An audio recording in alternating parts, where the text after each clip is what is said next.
All right, so let's try working on some tongue twisters.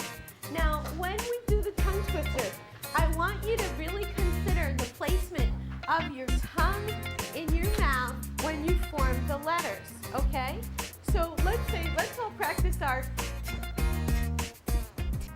Hello, my name is Judith Drucker, founder and instructor of Communication Station for Kids.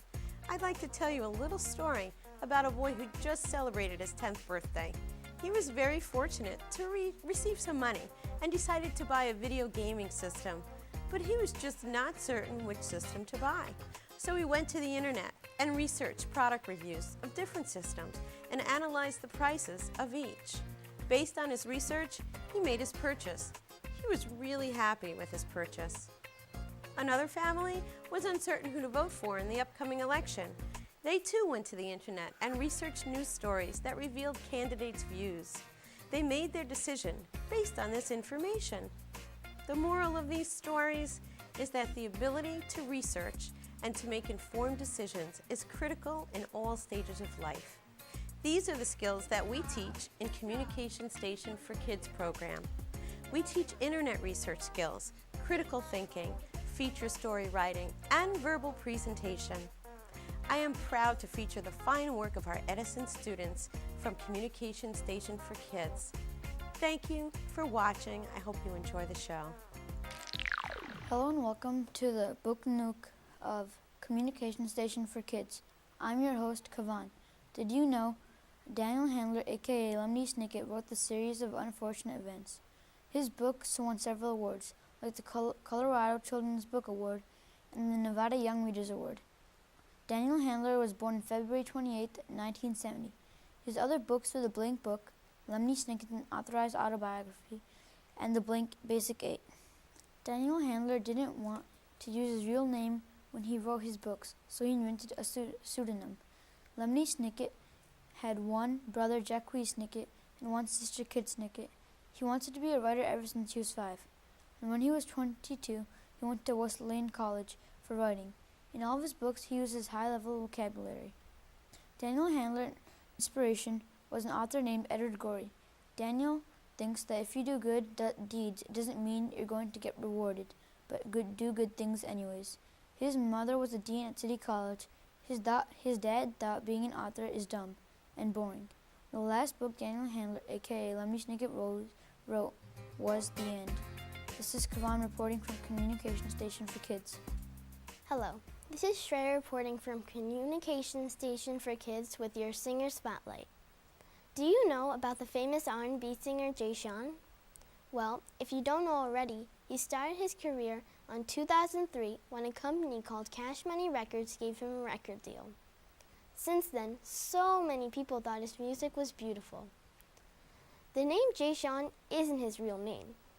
His actual name is Kamjit Singh Jyothi. He got the nickname from his parents and his MC name. Sean was born in Hounslow, England, UK on March 26, 1983. His hit single of his recent album All or Nothing is the song Down. He started his love for music a long time ago when he had a hobby of rapping. Now Jay Sean is 27 and still making the wonderful music like he had 16 years ago. Jay Sean quotes, "I like to make music that makes people feel good," he says. "I'm a very positive person."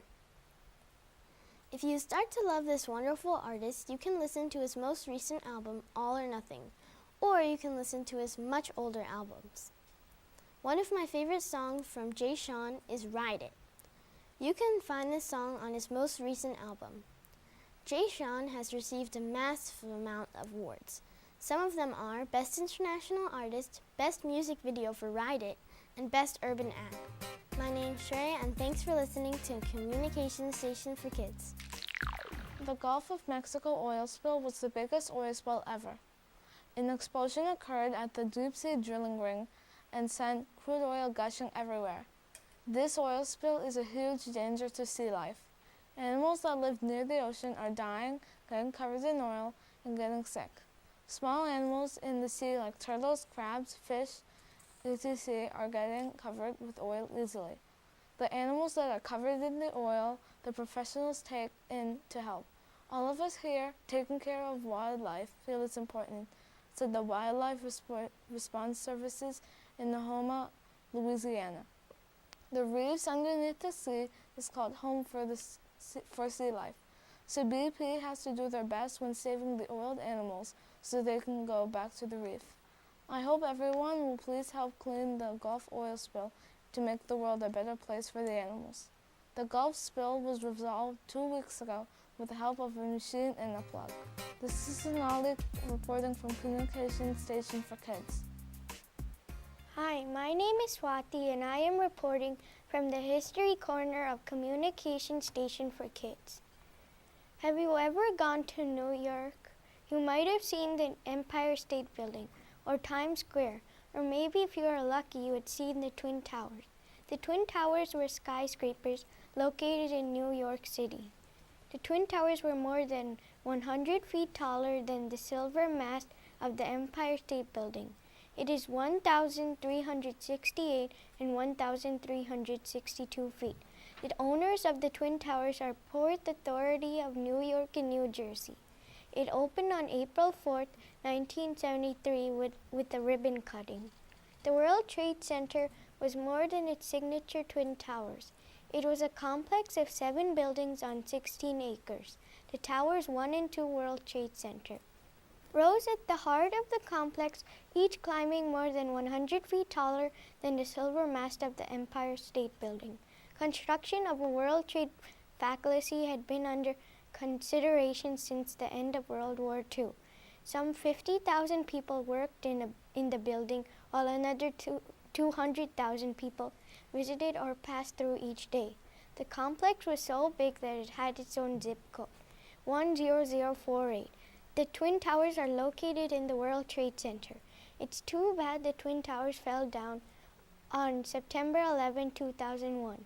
The Twin Towers fell down when a Boeing jet piloted by terrorists attacked the Twin Towers. Some 10,000 gallons, 38 kiloliters of jetpack fuel fed an enormous explosion. Before the attack in 1993, terrorists drove a truck packed with 1,100 pounds of explosives into the basement parking garage at the World Trade Center. Despite the size of the blast, it left a crater 22 feet wide and 5 stories deep. Only 6 people were killed and 1,000 were injured. The towers were repaired, cleaned, and reopened in less than a month. Now the Twin Towers are known as Ground Zero. This is Swathi reporting from Communication Station for Kids.